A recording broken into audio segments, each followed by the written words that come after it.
Welcome to Bigfoot and the Bunny, This is a couple's journey into the mysterious, the unknown, and the paranormal. I'm your host, Chris Carr. And I'm your host, Kristen Johnson. Together we are Bigfoot and the Bunny.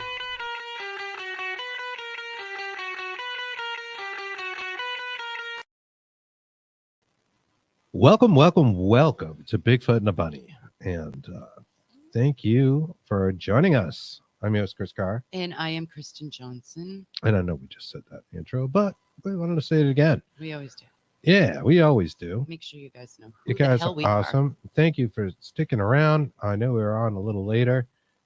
Kristen and I were just busy and lost track of the time. And we want to give a big shout out and thank you to our guest who will be joining us shortly for giving us a little time. It was our fault. Echo Leaf, rising from your grave. Rise from your grave. Awesome. Love that. What's up, George? And hello, Anne-Marie Young. That's that girl right there. What's going on, buddy? What's happening? What's going on, guys? Thank you for joining us. We got a great show for you, so I'm not going to kill a whole lot of time. Oh, actually, I want to give a thank you to our guest on Thursday. And by the way, Kristen is feeling better. Yes, thank you. I wanted to give thank yous to everybody. It was just me. I had to go solo. And we talked to our friend Anthony Savalos. Yeah, it's with a V. Believe it or not, the B is a V. Hello, Chris and Kristen. Says Anthony. Awesome interview, man. We were so impressed, and we had a great time talking to you on Thursday on Dark Horse. And if you guys didn't see that interview, I strongly encourage you to go in whatever platform you're watching us now, look in the archives, and check out Anthony, because what a tale he had to tell. And we had a great time talking to him. Yeah. Hey, Paul. Echo says, great show. It was a great show. That was a lot of fun. But we got an awesome show for you tonight. I say that every week, but this is a really good one. Of course. A returning guest and a really good friend of ours. He's basically family. He is a religious demonologist and our good friend. And you guys probably know him because he's been on a few times. Just a few times. Just a few. We like this guy. And he likes us, thank God. Nathaniel J. Gillis is joining us. Let me bring him right on. What's up, buddy? Welcome back. Hey, man, my audio is, I can't, everything I hear, it sounds like it's like you're speaking through a voice box or something. So I'm going to call back in. Is that okay? Sure. Yeah, why don't you drop in return? That'd be probably the best thing. All right. Well, he'll be right with us. Say hello to our audience, please. We have Paul Perez. Yes, dear. Yeah. I just said hi to Paul. Did you? But I'll say hi again. Hello, Paul Perez. How you doing, buddy? Oh, you did. Thank you. Greg Koss is out Mr. there. Greg Koss. Hi, Greg.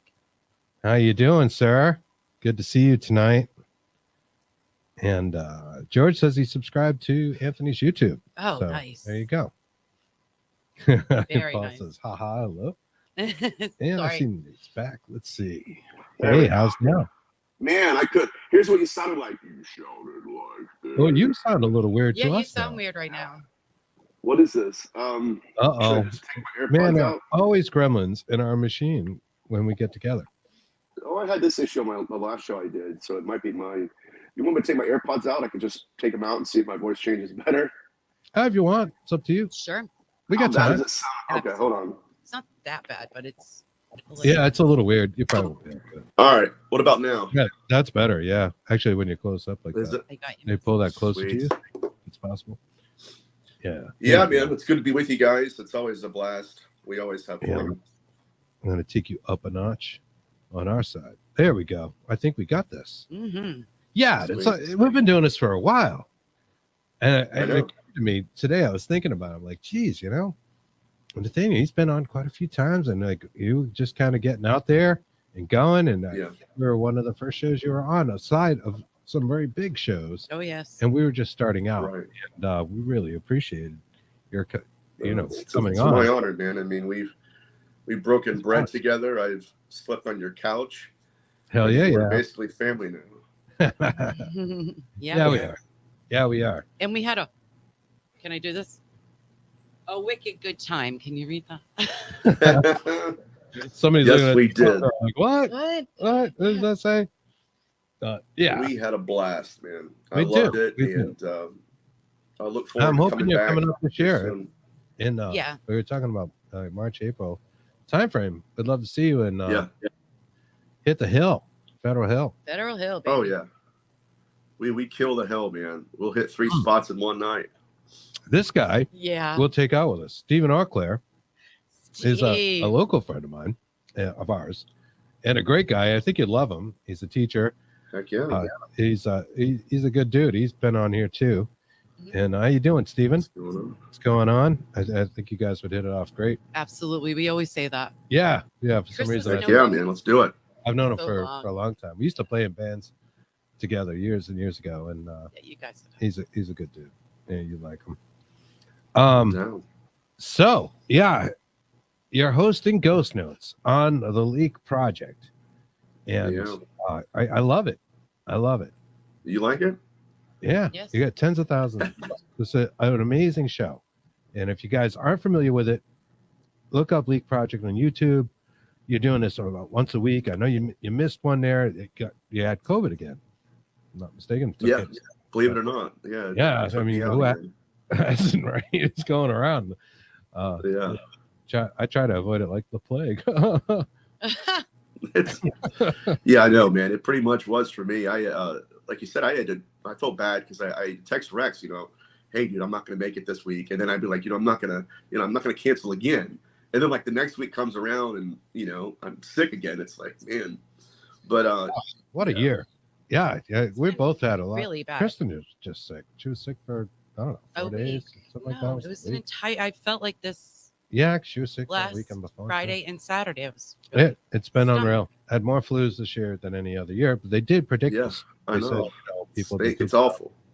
It's going to be bad this year, and it certainly has been. Between the two things popping around. And Echolise says, RIP Jeff Beck. Oh man, I agree with you. I love Jeff Beck. Jeff Beck was just featured on Ozzy Osbourne's last record. Which Nathaniel, I'm sure you know, I'm a huge fan of Ozzy. Have been since I was, I don't know, about yay high. And he had Jeff Beck out on that. He's on Patient Number 9. Patient Number 9. It's one of my favorite songs from the album. Wicked good record. You're into that. Jeff says hello. What's up, Go? Irene Takura from Japan. Ooh. Saying hello. What's going on, Irene? Hello. Yeah, we're getting a little crew out there. So, my friend, heck yeah. Tell us about. Well, actually, one story I brought up on Thursday. I wanted to run by you. Aaron Rodgers. Have you heard this story? He's quarterback for. Was it his DMT issue? DMT thing? Ayahuasca. Yeah, which is DMT. Okay, The DMT natural, and there tends to be a little ritual that goes with that. In Peru. He goes to Peru in his off seasons the last few years, and he started seeing Hat Man from his trips.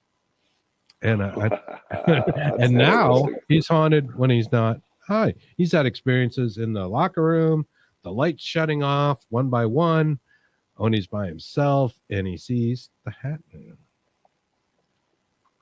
What do you think about that? Somebody opened a portal, man. That's right.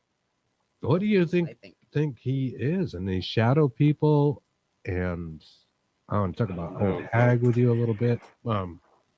Yeah, I know this kind of your bag, if you will. You've had a lot of shadow people experiences, and yourself, or we've talked about them. What do you think of that? The ayahuasca being a gateway to happening. Well, I mean, it's happened to others too. I think it's really interesting.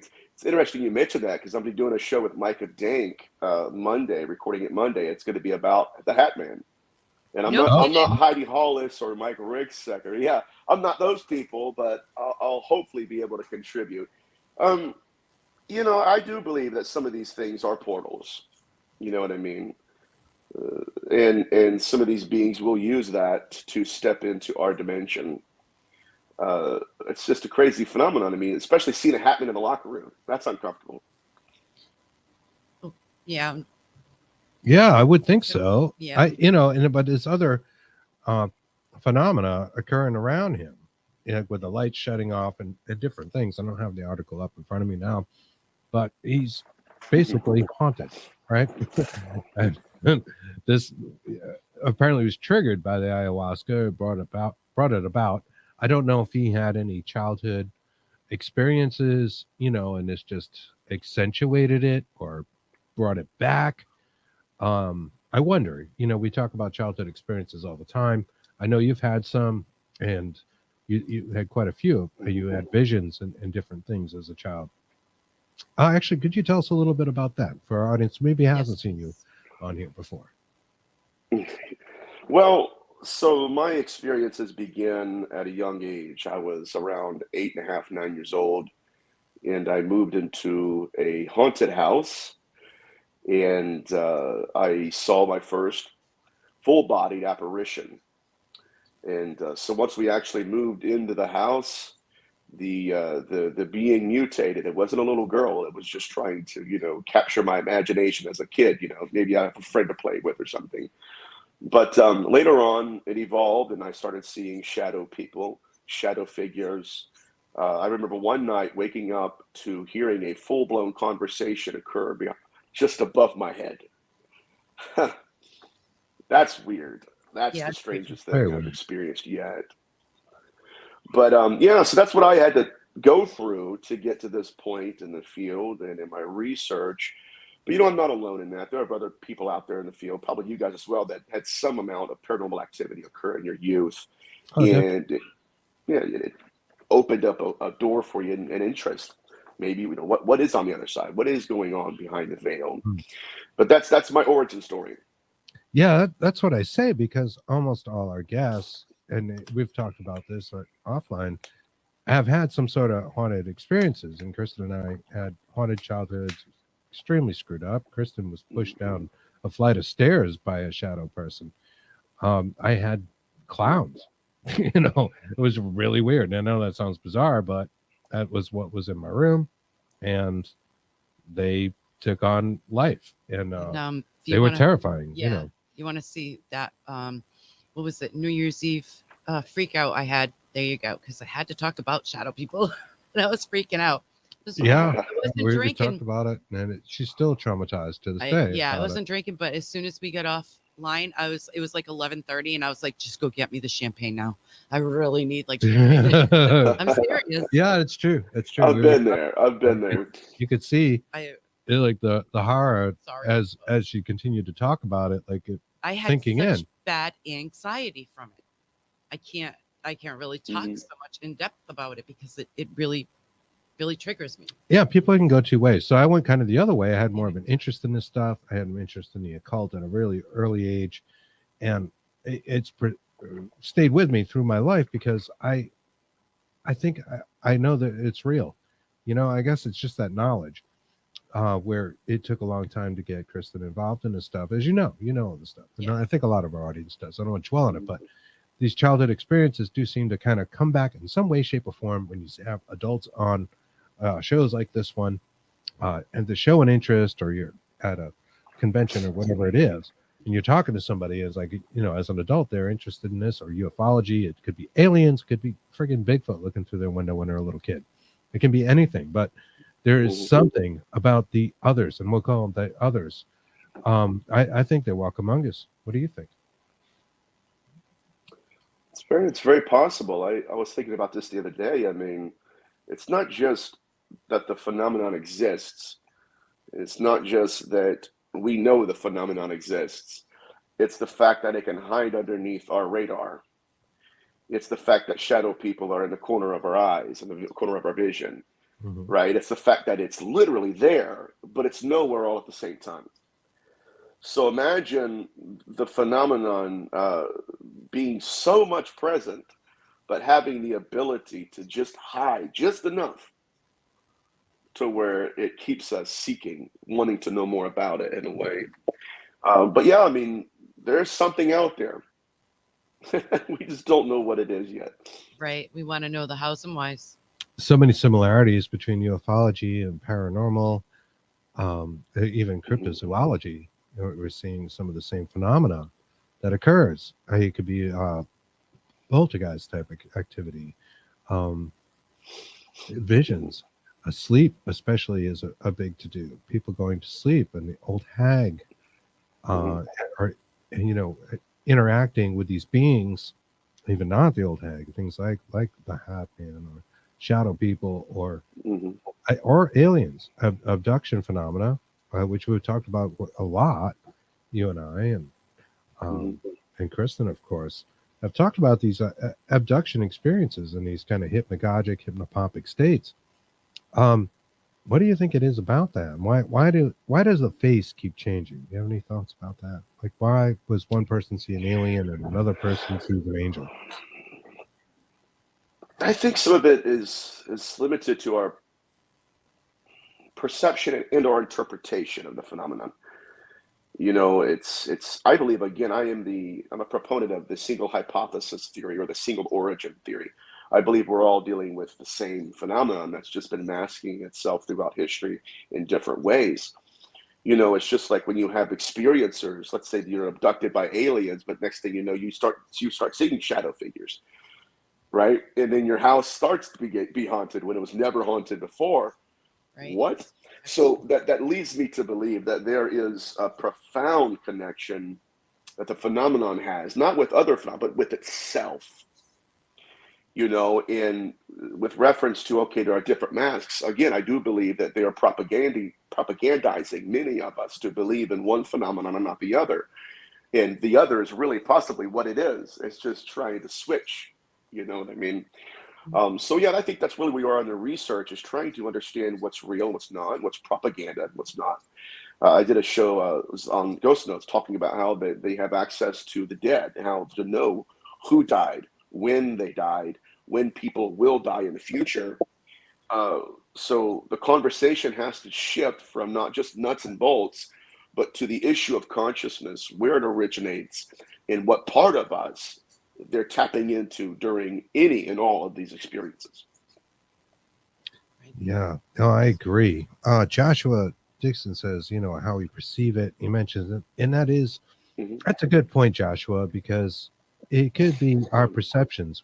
The same thing is before person A, person B. One person sees an alien, another person sees a ghost. Maybe it's from ourselves or what we know, even as children, or what we're exposed to. Right. It's the same thing Echo Leaf said. I wonder how much the belief in ghosts has to do with seeing them. Exactly. And what is the filter for our perceptions? If you believe that ghosts are real, maybe that is what you see. I would like to say that. Although here's the contradictory thing, right? I had the old hag experience. We talked about this before I knew there was an old hag experience, right? And for those that don't know, and I know Anne-Marie Young has something to say about that, our good friend. She also experienced the old hag, and thousands of people in recorded history have experienced the old hag, right? So Jungian psychology says, there's something that lives in a collective consciousness. She's an archetype. You think old hag means witch or whatever it is, and therefore you may see the crone, right, which is sort of an archetype, and I agree with that.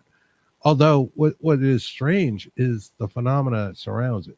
Where is the association of drowning or suffocating with the old hag? And this is where science goes, completely RE and blames it on sleep paralysis, and it's just you woke up and the chemicals in your body are keeping you still. Yeah, but you just happen to see an old hag that's trying to drown you. And there's 1,000 other people. It just happens to be there. It happens to, be the case. Right. And you have that experience, and that was mine. Like, I wasn't being drowned, but I felt like I was suffocating. I knew I was out of body, and having had out of body experiences and a lot of experience with that, I knew what it felt like, and I knew this thing was very real, very effing dark. And I just wanted to get back in my body and wake up. I'm like, I got to get out of here. I need to get done with this. and I couldn't do it. It seemed so hard. And I woke up with a gasp, like, like that, you know? What do you think? I think it's real, obviously. Well, the old hag, I think that I think that the old hag does kind of bleed into the succubi phenomenon. Grant Cameron, he mentions the old hag in his research, and he kind of blends it. Okay, it's just right. It's just the death of the ego, and I think that does play a role in it. But I don't want to discount the fact that these things are actually occurring, and that in like your case, in many cases, it's not just attacking you if you're physically. It's waiting until you're in that dream state, until you're sometimes out of your body, then it manifests to you. That's when the data suggests that it's not after the body at all. It's actually right. It's actually hacking the soul and trying to affect us in that dimension. But yeah, it's a troubling phenomenon for sure. I would never. I'll tell you what though. One thing, my grandfather, like 30 years ago, he said he was in his bed one night and he felt something on his chest pushing down on the bed to where the bed itself is almost to the floor, like the springs were being pushed down. And he felt and he heard something just go, oh, like breathe. That's what's crazy. Breathe. And then it left. So who knows? Oh, well, obviously pretty connected to breathing in the day-to-day world. You stop breathing, it's all done. Right? Which comes to breathing or burping. Yeah, something like that. Wow. Winner, chicken dinner there. Sorry. winner, chicken dinner, baby. Oh. So yeah, Anne says that's exactly what happened to her, right? And she had that experience. Mm-hmm. And there's no reason for that. And in my opinion, for thousands of years. I mean, I think maybe, I don't know, in medieval days, perhaps the witch would have been a bigger archetype. We had the burning times and witch hunters and things of that nature. It was on people's minds and a concern, but it wasn't on mine. No, not at all. And let me suggest this. This is a possibility too. And it's not just with this particular data sample or case study. It can be included in everything else we're dealing with the paranormal, where there's a certain event occurring, and for some reason the veil thins, and we see a picture of it, and then we come back out, and we see that one fleeting moment of the event, not realizing that it's a whole event occurring. And so this is the problem we have in the field itself. Are we taking? I don't know, if we're taking pieces of the puzzle and then saying this is what the whole puzzle is, right? Or are we actually taking the puzzle itself and looking at what it is for what it is? I don't know. It's an issue. We definitely agree. No, I totally agree there. For sure. And I know in some of our other discussions with you that you've mentioned that they are seeking our consciousness and perhaps want to take it, not just our life, not just our breath of life, as you pointed out, but our very consciousness, our soul. Yes, or whatever we would call it. And that's a profound darkness. That's a darkness that many in the field, they don't even want to touch, right? It's not something it's people are like, oh my God, that's a cool show. Let's do that. It's terrifying. Hey, Victoria. But yeah, we have case study after case study about that. When we have people that will go into even if it's an abduction account, or if it's a near-death experience, or if it's an out-of-body experience. They're all of the above in my mind. But yes, we do have beings that will manifest an evidential interest in taking the soul, using it for their own purposes, which is troubling, because if we look at the hybridization program, is it possible they're literally hatching consciousness to take it? Mm-hmm. Right. So it makes sense. It's a rebirth, and it's also, we're like vehicles for that consciousness. I think most people feel like that.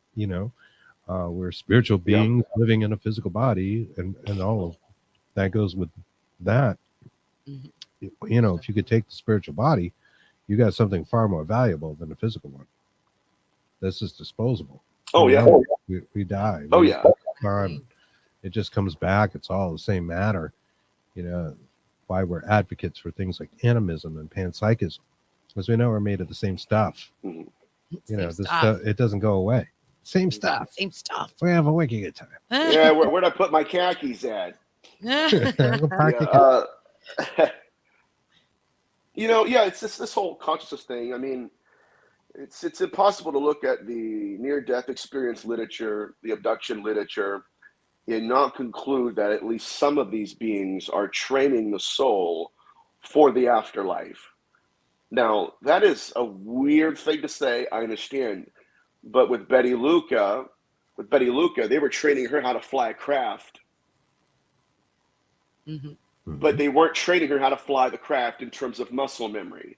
She was out of body when they did this with her.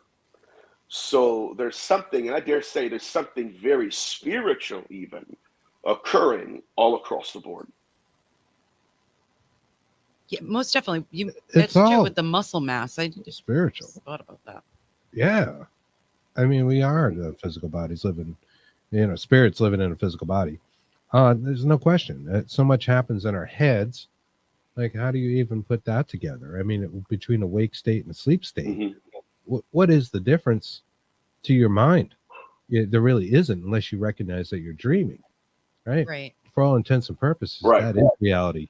It's just that we have this habit of like kind of forgetting what we were dreaming about. While the thing is occurring, it's our reality as so far as we know. One of the things we've kicked around, I think on New Year's Eve, when we were talking about shadow people and that sort of thing, and dreaded Hat Man, is like, hey, what if it visits you every night? What if it alters your life? It lives off of your grief. You mentioned incubi succubi phenomena earlier. If it lives off your grief in life, your tragic moments, your depression, things of that nature, which are often associated with those kind of beings. Low level, maybe. Isn't that what they... And it's in the back of your mind at all times. If you have this nightmare and you just don't remember it, you don't wake up that time. You could have these things all the time, not really realize it. Yet it sets your life like on a bad track, and you wake up and you just don't feel the way you did the day before, because you had this traumatic experience, but you don't quite remember, but it would still leave some sort of imprint, right? 100%. We've seen that throughout the case studies, even with Dr. Carla Turner and her husband. You know, while their abductions were going on, they were struggling with memory loss, right? And so sooner or later, her husband starts having fainting spells and post-traumatic stress disorder. The problem is, I don't know what I'm stressing over, but my body is, right? That's the issue. Is there a lag on your end? No. No, not on our side. It sounds good. We have a couple questions. All right. So it's it goes back to, okay, there's a case that I had working with a family or a friend of the family, where a young, one of their daughters had been experiencing paranormal activity, where the entity was attacking her in her dreams. And it got to a point that now when they got in contact with me, they were at the emergency room, because the post-traumatic stress disorder of a trauma not yet shared with the family was starting to affect her physically. And now she's doubling over with an ulcer and a stomach ulcer, and she's in the hospital. Come to find out, the entity started out at it was a college party where she was alone, and some man took her into a room and, assaulted her. And her issue was, this is very interesting, but it shows you the sexual pathology of some of these beings. She said, what terrifies me was that the entity that I felt in my dreams, I felt with the man that had assaulted me.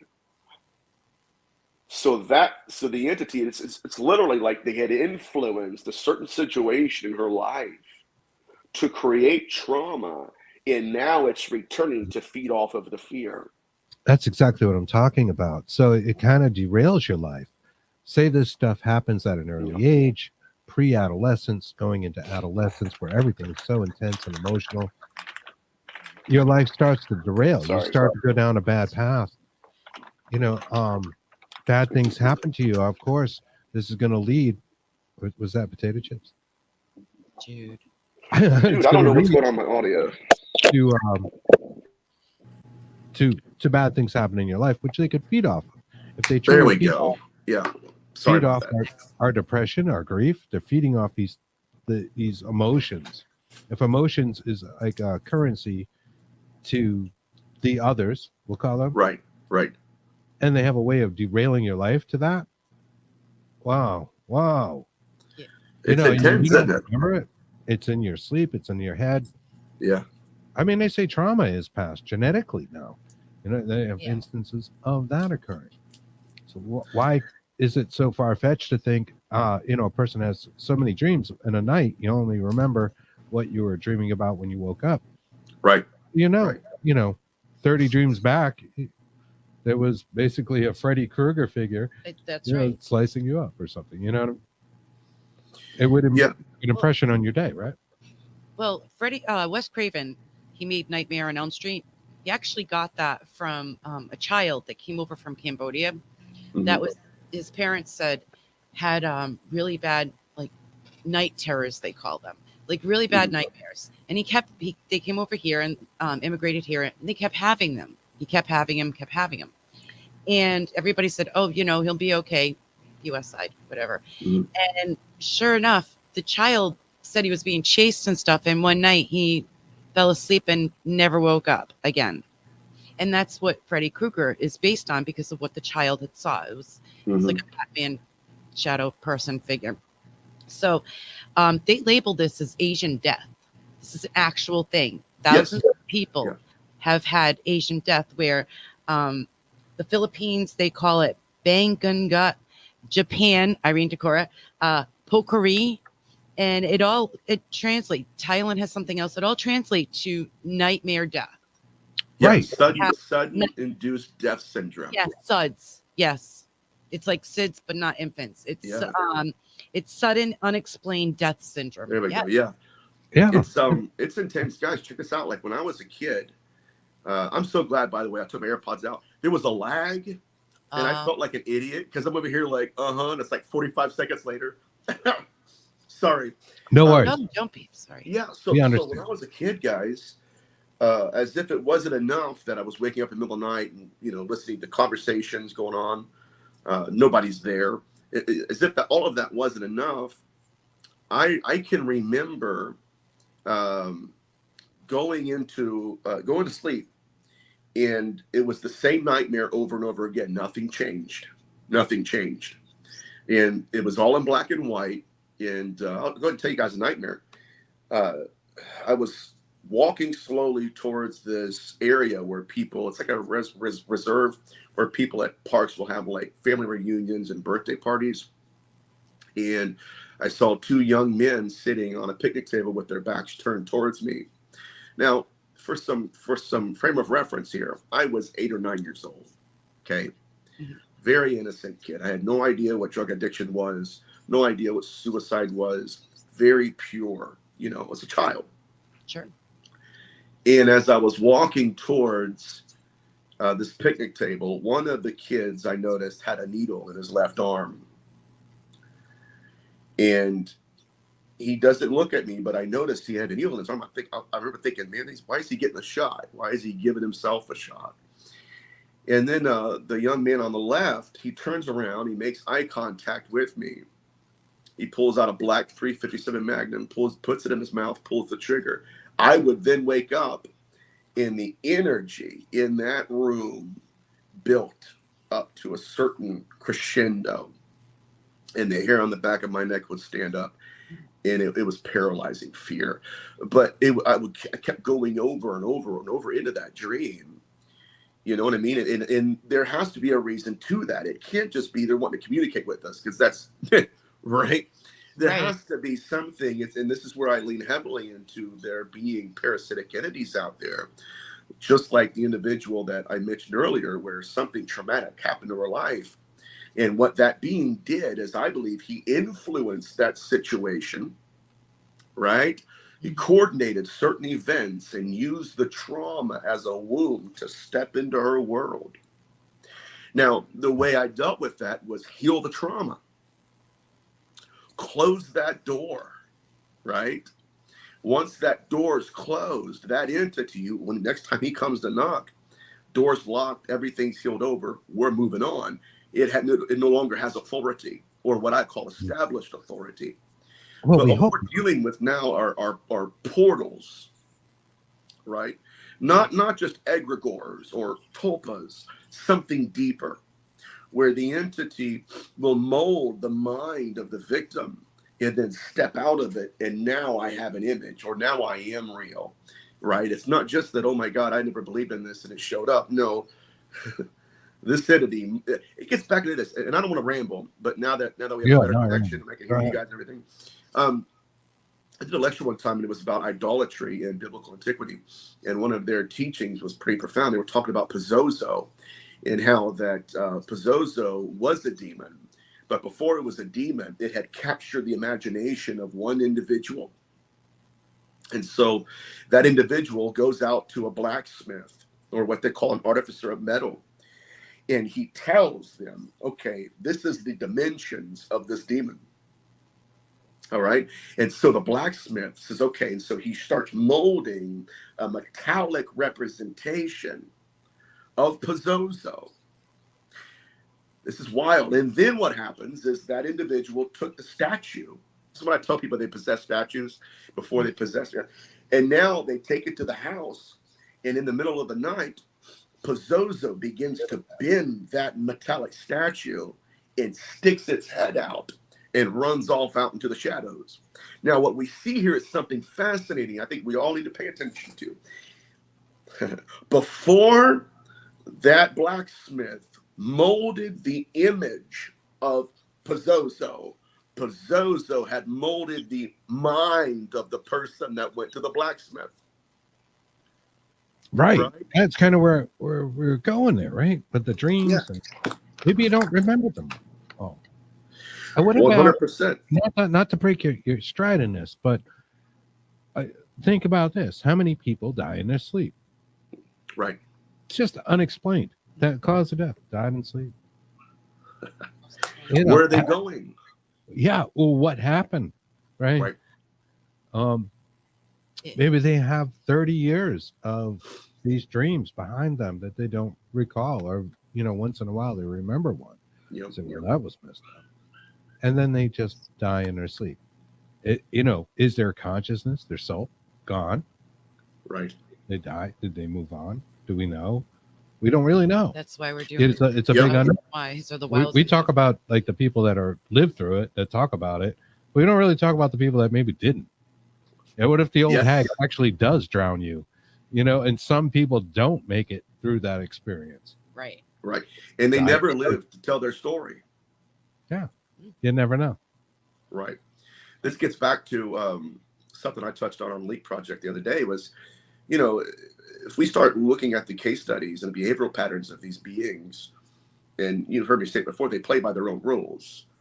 I was talking to Barry Fitzgerald about this, and he was like, he goes, you deal with all of these, high magicians or high magic, where they say, okay, as long as we pull a circle around it, it'll never leave the circle. Well, that's never happened. I mean, he said this to me. He said, even at the Livermore laboratories, they try to do that with the entity, and it walked out of the circle and beat the crap out of them. Right. So what really are the rules that they're playing by, if they are at all? Right. Yeah. Right. Because what if we've been propagandized by centuries and of dogma and religion and ritual, to where we have boxed them in our own mind, and really they're nothing like that at all. They do what they want. Everything's on the table. It's probably for the particular magician doing high magic for their own mental state. I think. I mean, they might have believed It's good. that the triangle, the art, that when we talk about Solomonic magic, drawing a circle, a protection on the floor, that sort of thing, using God names, tetragrammaton, things of that nature in that triangle, is probably helping their own mind be stronger to, if they believe enough, and belief is such a big part of sorcery, high magic, low magic, of that sort of thing, psychic abilities. Belief plays a huge role. Right. Believe it enough that maybe it did act as a sort of defense. I know a lot of contemporary magicians that don't really ascribe to the Solomonic stuff and say, hey, if you want to communicate, just communicate. They want to talk to you, they will. If they don't, right. don't piss them off. Just don't piss them off. It is kind of a subtle part. Yeah, you don't want to piss these guys off, dude. Yeah, it almost seems like if you were trying to box in any kind of entity and say, all right, I'm going to bind you to this triangle over here, and I got the names of God in several different languages written around it. Don't you dare mess with me. Right. It's just kind of commanding it like you're in charge. That same entity might just turn around and say, well, really? F you. And it's a challenge. We saw that with Ed Lorraine Warren. Let's talk about it, guys. Listen, they went in there thinking, okay, pow, pow, pow, pow. And they did a seance in the middle of one of the most haunted houses ever been. And what stepped through the portal was something that, and you listen to Andrea talk about it, and I've done, let's do it probably a dozen times. It was not a human spirit, or at least on that level. It was something that took what they were saying personal. Like, okay, and again, this is not that it gets Ellen Rain. I have a lot of respect for him, but what I'm saying is these things are unpredictable. It goes back to what Crowley was telling Jack Parsons. Parsons kept trying to conjure these things, and Crowley said, look, Jack, you don't know them like I do. I've performed rituals with them. We kind of have some rapport here. They don't know you. And he said, what I'm afraid of, Jack, is this. What if your rituals are successful and they do show up? What are you going to do? And sure enough, it happened over again. They would show up and they beat the tar out of them. Even to the last ritual he did, he wrote in his diary that he believes that when he dies, they will take his soul. And during his last ritual he was performing, there was an explosion and he killed him. Right, and he's gone. So he can't tell you what happened to his soul. Right. And that's the scary part, I think. Surviving, I truly believe that the soul survives death, the physical body, the spirit survives. Well, we kind of know that because we are investigators, and that's right. We talked to that kind of thing. Spirits. So.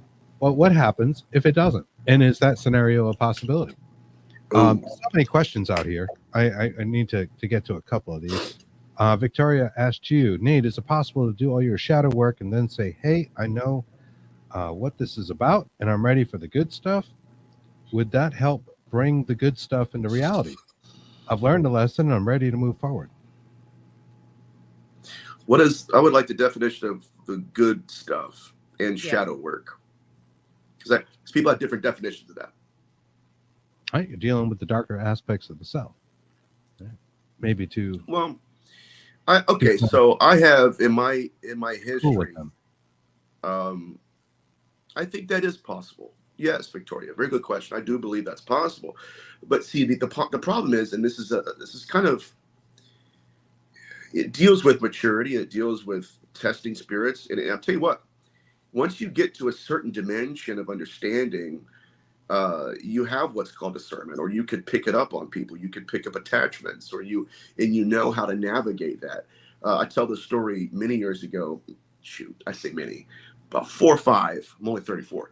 I was at a restaurant, and I'm going to just show you, Victoria, what I'm talking about. And just reading, I was smoking a cigar, reading a book, and a friend of mine brought a lady over to me. She was about maybe, I don't know, 21, 22. And as I'm talking to her, immediately feel attachment on her of suicide. Boom. Now watch this. My shadow work was with suicide as a kid, right? I knew it. I woke up with it in the room. I had nightmares of a guy committing suicide, right? And I had to go through all of that to kind of breed and hatch a sensitivity in me to where when I'm working with people, I can feel that instantly. Boom, can pick it up. To the point that that night it changed her life. Like I told her, I said the suicide attachment. I said I feel like it's familial. Maybe it's, I don't know, maybe somebody in your family's committed suicide. And then she goes into, yes, my grandfather committed suicide in 2014. Now, I'm not saying that was her grandfather doing that, but I believe it was a spirit, right, that had followed the bloodline. But I think that a lot of people will get in trouble if they have never been exposed to the dark side, or at least experienced it to a certain degree. And I've seen this in the church world, right? Forget the paranormal field. People out there going out there after demons and stuff, and their lives are ruined. Their marriage is blown apart. You know, it's not what they're called to do. But I know that's a big Things answer. go sideways. Do what? Things start going sideways, off the rails. Yeah. I hope that answered your question, Victoria. A couple more, if you don't mind. I know it's a little odd, but there's so many out there. There's a whole bunch of chat. Yeah. Ooh, now we're in a whole different area. Let's get rooted and put a seatbelt on. Right on.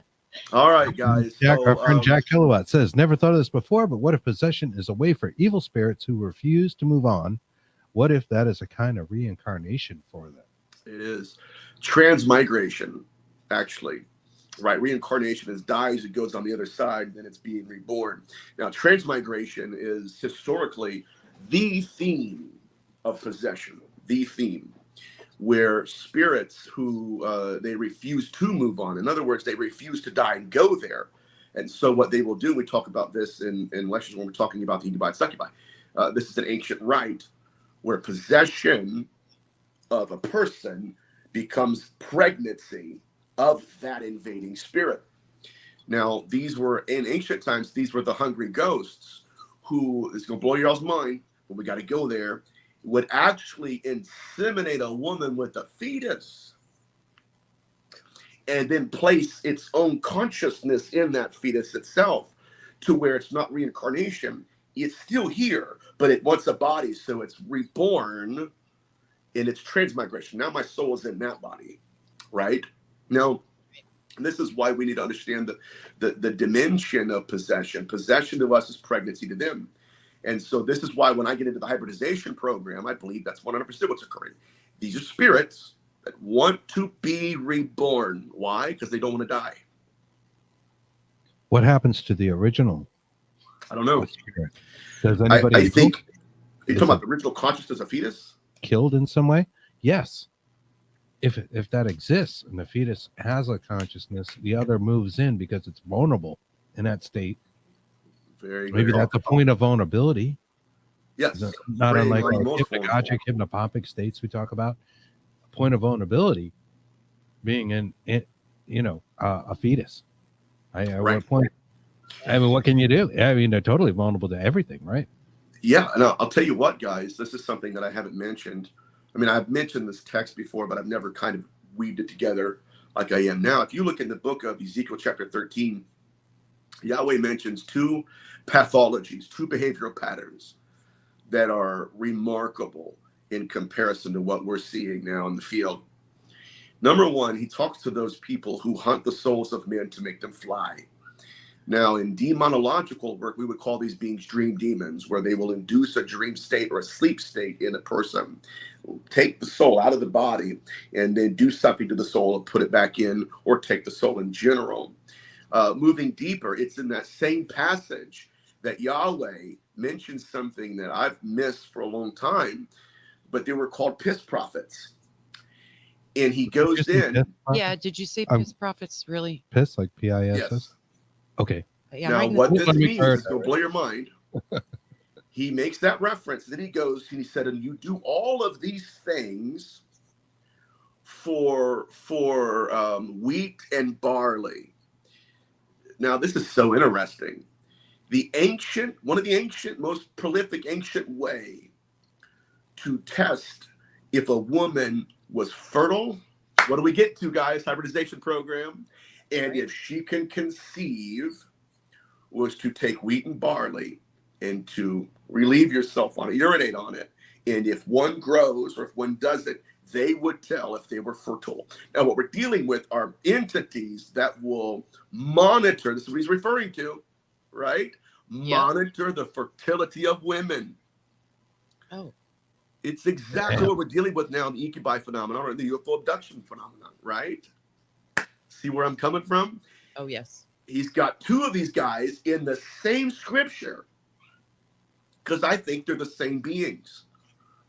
But that's what he was referring to as, again, as the creation, using the fertility rites and rituals, magic, to inseminate a woman with the fetus. And it gets back to the 15th, 16th century too, when we're dealing with possession, right?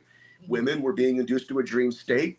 They're thinking, okay, this is not real. They wake up with scarifications on their body, right? The next thing they know, there's a foreign or alien consciousness in them. It has its own language preference, its own sexuality. It has its own memories. And next thing they know, they're also pregnant with the fetus. So in one fleeting moment, you have the consciousness in them that's alien, and you have a fetus that did not originate from their communion with their husband. You follow me? Yes. Yes. Good And use. then what happens is when that consciousness that invaded them leaves, so does the fetus itself. Yeah. Yep. Because I believe the consciousness was actually in the fetus. And they take it. Bud Hopkins used to talk about this a lot. Yeah. They would take the fetus, and suddenly it's gone, and there's no birth, and there's no explanation either. Right. What happened to the fetus, and the results of a person who has a miscarriage are not there. It's just gone. Jack Kilowatt has Exactly. So again, the hybridization program, the fingerprints of this it's everywhere. It's everywhere. Yeah, lots of more chat. Let me get through a little bit of this so I can catch up a little bit with everyone. Thank you, everybody, for joining, and I'm going to try to get to your questions. Hey, Robert Honings, how you doing, buddy? Geez, there's so much stuff out here. Jack, I know where you know to click. Let me see. Victoria Monday. Jack Kilowatt as well had just said something extremely cool. All right, I'm looking, but he's like this. His is mishmash. He doesn't know where. Yeah, I get them in. from I have various pages. so they're all kind of lumped together, and so I've got a whole bunch through of like 5-6 pages. That would be why. It's all good, man. Yeah, it is. I can't find Kimberly. Kimberly's comments won't come up, and I can't reply to them. I tried to explain that to her. I don't know. Kimberly. Chloe. I've had some ET experiences. Trickster, the old man, smell cigar smoke. I don't know if that's the comment you were mentioning. I just can't reply back to her at all. Ooh, I love the live show. It's like, well, there are a lot of Hi, Laura. Things. So if women are waking up, Victoria says, after being possessed and are pregnant, are these babies hybrids or alien babies? One and the same, but we have to Sorry. Oh, these are good questions, man. I love these questions. So we have to redefine our understanding of what an alien is. I don't, but yes, I believe that 100%. In the 16th century, this phenomenon was going on. I agree. Redefine what the alien is. Mm-hmm. We're going to circle back to that comment. That's a great comment, Nathaniel. But go ahead. Sorry. Oh, yeah. You want me to go on with this? Yes, please. Oh, okay. We'll circle back on that. That's a cool point. Yes. Yeah, so the phenomenon's the same thing. It's evolved throughout history, but if we notice the bloody footprints in the snow, it's just another mask over and over again. And that'll put goosebumps on you. It will. And I'm sorry to be a little controversial there, but it's also the very famous, Jesus is walking with me and I saw 2 footprints in the sand. Well, did you really? Mm-hmm. Right. What is that? Right. So I think there can be things that are good or positive, and I'm not sure why they would be. I mean, there has to be an incentive for that too. And things that are negative that we can't explain, and they are kind of veiled behind our perceptions, as was mentioned by Echo and Joshua. Joshua earlier. And I think even Jack, right? So if we perceive these things to be one thing or another for whatever reason, maybe environmentally, maybe through our dreams, you might see it a little different way. And some of them do seem to help people. Certainly, people gain strength out of spiritualism. And Right. that's a bad thing, Nope, not at all. right? But there are people who are maybe tormented by it just as much. 100%. 100%. Jack says uromancy is the art of divination using urine. Yes. You're in trouble. Yep. Piss prophets, as they were known, each had a different method for predicting the future. Some took omens from the urine's color, and others from its taste. Okay. He's right on it. He's right on it. But again, this is Forward. monitoring the fertility rights of women. And I'm telling you guys, I had a case of a woman that she had reached out to me on the side of a highway because she had started crying when she listened to the podcast in the morning.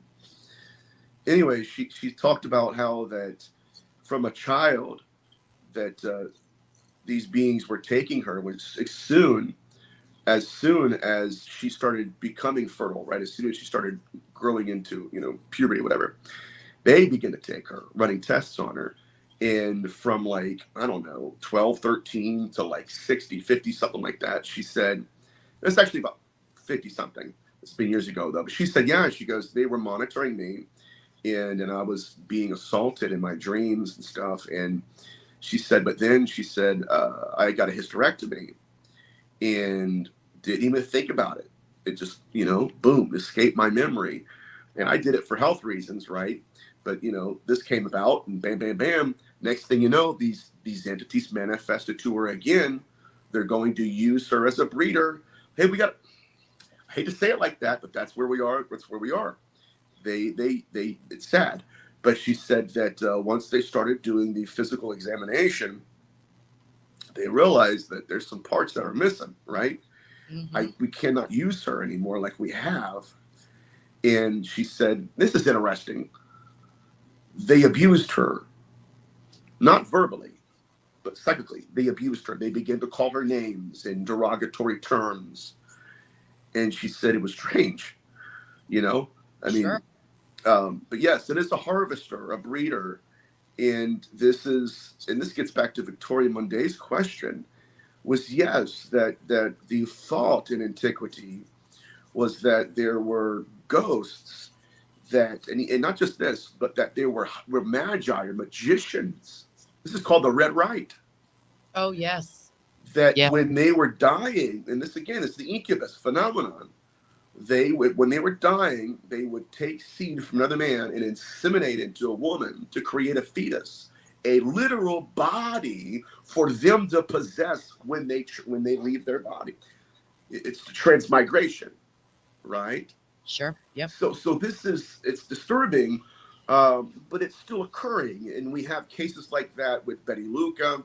Betty Luca was abducted by these beings, and she asked them in no uncertain terms, "Where are you getting these grays with the big eyes?" And one being looked at her, and he just looked at her and he spoke psychically or whatever. He said, he says, these are the fetuses that we're taking. Now, ladies and gentlemen, whose consciousnesses are in those entities? Right. Because I know that ain't Mark and Amy and Angel and Robbie, right? I'm getting passionate now, guys. And how could you possibly know? I know. You know what I mean? You just can't. There's no other indicator. Consciousness is so fluid. Great question out here from Laurie Ann Sweet. Yes. And then Victoria, you gotta say that because I She said asked, this before our show. Is addiction related to possession? It can be. Let me say this because this is really cool. So, would you say, did you tell her to tell my story that I told you guys before the show? Victoria says, "Sweet Jesus, how are we supposed to sleep tonight?" And Dave? that's exactly what I said just before the show. Nobody's gonna sleep anymore. Oh my God, this is kind of some of the lighter subjects that I talk about too. That's true. So, possession and addiction. There's a guy in the field. He's one of my heroes, and thankfully, I'm going to be having a phone call with him here soon because he's want to pick my brain. And I want to pick his too. His name's Jerry Marzinski. He's a clinical psychologist, and he talks about a story, and I'll go ahead and share it with you guys because I shared it with Chris and Christian in the green room before the show. Is it okay? That's fine. Okay. But anyway, so Jerry Marzinski is a clinical psychologist. He's working in this mental health clinic, and he's worked in different hospitals, different areas of the psychological field. Anyways, he had this I don't even a client. Let's call him a client. But anyways, he was a well-to-do man. He was a middle-aged man, and he was a business executive. And so whenever he would roll up in the clinic, he would look pretty much homeless. His hair is disheveled. His face is all broken out. He's lost like 20, 30 pounds. And, I'm just putting you up. Go ahead, tell your story. Please. I'm trying something new. What just happened? So I'm sorry I threw you off, Nate. Just trying to focus on you. No, the audio's messed up. Okay. That's all Yeah, right. it's messing up his audio, I guess. Oh, geez. Do it. Okay. Hey, dude, these are the spookies, dude. We always get this. We always get gremlins. Every single All time. right, I'm gonna go ahead. Should I call in again? No. No, I have sound like audio? chipmunks right now. Do we really? Wow, and I just changed the cameras around. It shouldn't matter. So strange. If you want to drop and rejoin, that's fine too. All right, I'm gonna film those. I'm just kidding. So this individual rolls up in there, and he, like I said, he looks homeless. Jerry Marzinski's been helping him over and over and over again for years. Finally, he's like, "Look, man, you got to be real with me. What's really going on?" And this gentleman said, "Well," he's like, he goes, "I'm a businessman." He goes, I have a lot of money." He goes, "I have a beautiful family." He said, "But then," he said, "I started hearing voices, and the voices got me hooked on cocaine." And he said, "So, I would go through it. Next thing I know, I'd be addicted to cocaine. I'd be strung out for days. I would lose my job. My credit would be trashed. I'd break down all my relationships. Next thing I know, I'm rolling into this clinic trying to get clean." And he said, "But the voices started when I started doing cocaine." Yep.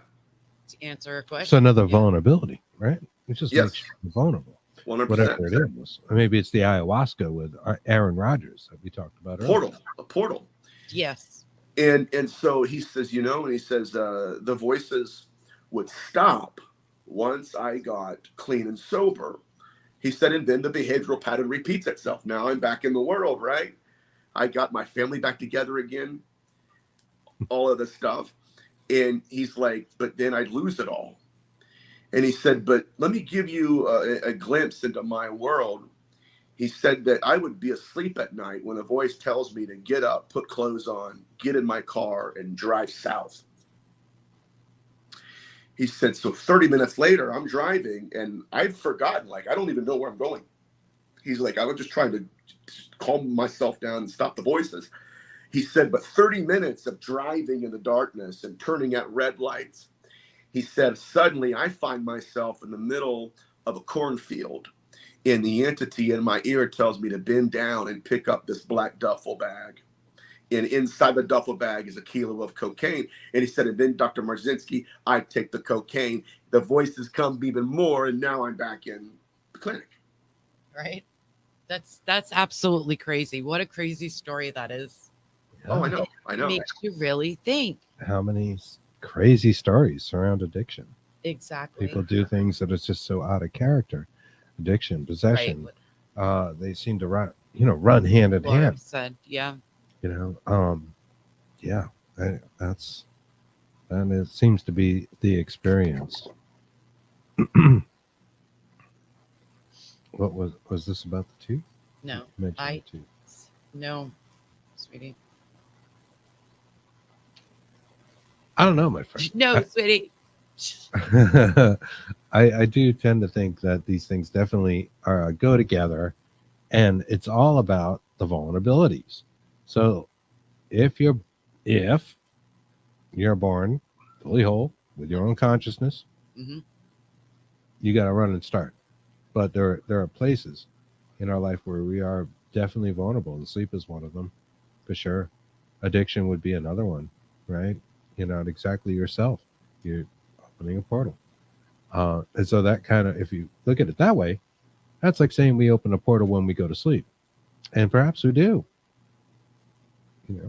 Maybe we are in those in between states in particular, but maybe it's deeper than that. Maybe we are fully under having these experiences where we don't exactly know what's going on. We don't remember. Echolese says it's just an echo in our brains. Are you typing in the comments there, Nathaniel? Yeah, I can't hear anything. Oh, shoot. You're typing. Oh, okay. No. Sorry. No, I'm gonna call back in. Yes. Okay. We'll take you. Crazy stuff, Stephen Othar says. Every time we have him on, this stuff like this happens. Always. And the guy is on shows like every night. Yeah.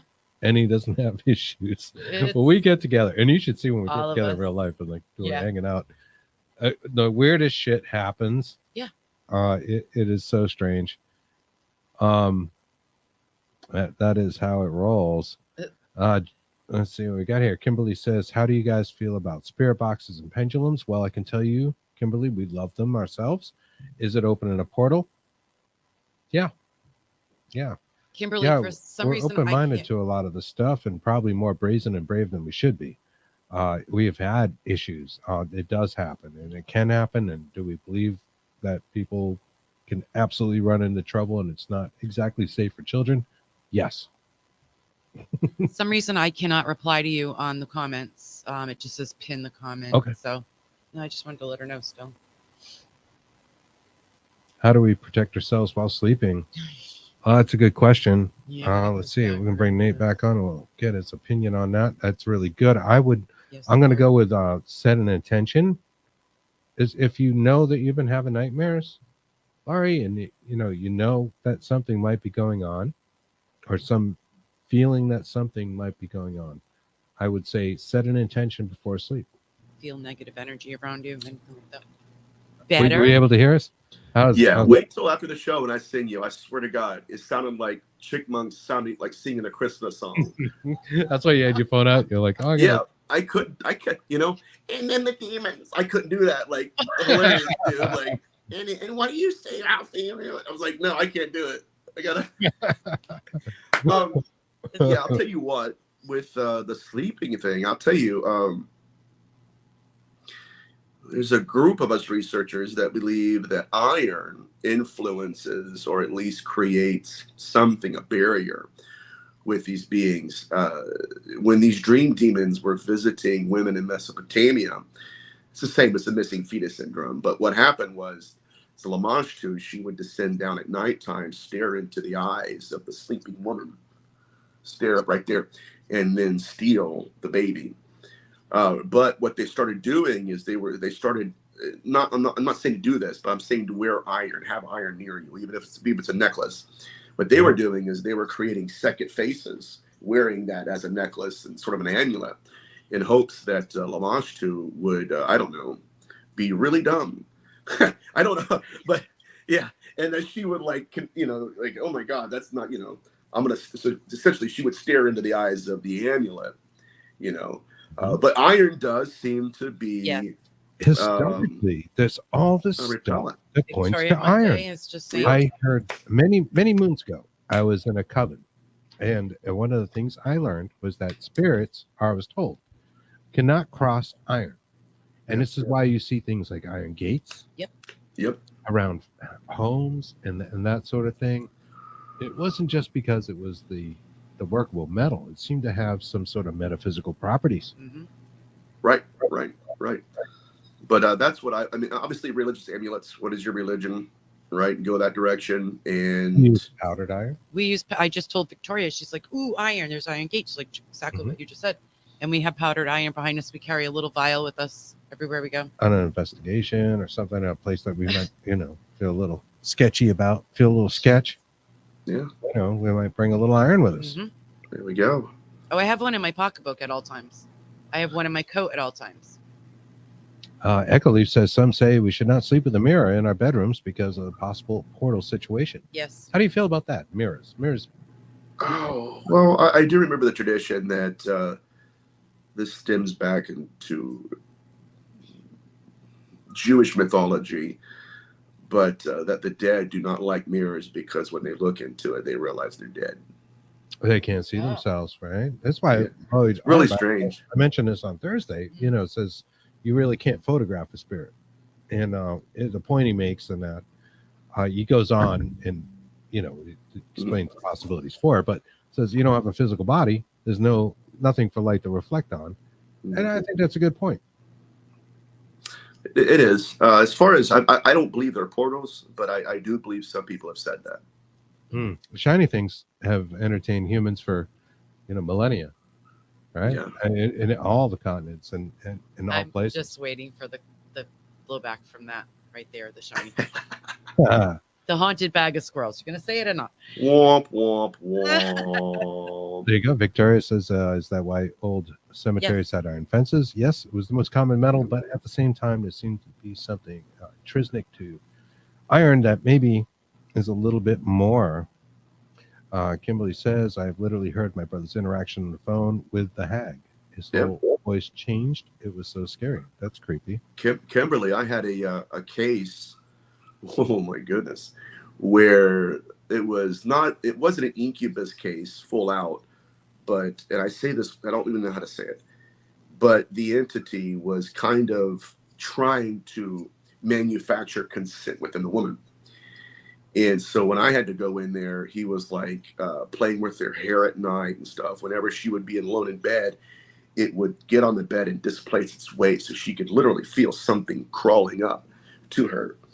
The husband told me, see, this is wild. He said, Nathaniel, he said, how is it? He said that I can be in bed with her. We're just asleep. He said, but she can feel it playing with her hair, and I can feel it moving around my feet. And I said, because the entity's laying in between you and your wife. And it goes back to what Kimberly said. This is interesting. This is a whole nother show, because we could talk about Neuralink, we could talk about AI, we could talk about how they can manipulate not just us, but they can manipulate matter and technology. But the husband was getting attacked by this entity. He had challenged it verbally, and when I had shown up at the house the third time, half his face was paralyzed because he had challenged it the night before. And he said while he was sleeping, it felt like someone balled their fist up and punched him square in the jaw.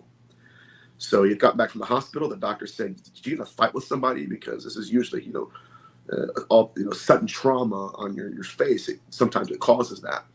Anyways, that entity, dear God, it was bad, because the husband was making dinner one night, and he gets a phone call. He gets a phone call, and he sees his iPhone over there on the table. He's cooking, and all of a sudden something swipes the cell phone on. And next thing you know, now that entity's on speakerphone talking to him. Come over here and talk to me. I want to talk to you. Get over here. Yeah. That's a crazy story for you. But yeah, these things do that. They've been known, and if they want contact, it'll work. Curling irons. Heck yeah. I was laughing at Victoria saying that. She's so funny, man. You guys ought to read her posts on Facebook. She's funny. Funny person. I love her. Yeah. I think there may be something more to that iron. I think there's certainly more to our dreams and more to our souls than we don't realize, because we just dumbly go through life. We never think about these things. We just experience what we're experiencing, and we're dealing with our day-to-day thing. And societies globally keep us so busy we don't really have time to even stop and think. I think people need a sort of idle time in their day just to take it in. Take it everything that's going on and around them, and realize, like, hey, what is this about? Why am I here? Right. What is my purpose? Oh yeah. What is my purpose? I We have an inside joke on the purpose thing. Yeah. And it may or may not involve marijuana, but I'm not going to go there. My why- friend Mary Jane. No, that's why I could never do the show like on a gummy or high, because you would friggin' know like 5 seconds. I walk around, and go, what was I doing? What was my purpose? Mm-hmm. and I may. Lori Ann. She Yeah. said, demons don't like me. I'm not afraid of them. And whenever I see them, I offer them a class in love. Ah, yes. And this is something that I and Kristen have talked about offline. Yep. Giving love toward the thing that seems to not want love, the dark, the evil, the anti-love. Give it love, and maybe that will satisfy it or will push it away. What are your thoughts on that? I believe that's the case. I've heard of other ways to do that as well. What strikes me the most, though, about her comment is the stench aspect. There's something here that stinks, right? When I was a kid, even before I witnessed that little girl's apparition, or an apparition of a little girl, the very first thing that I experienced in that room was a stench.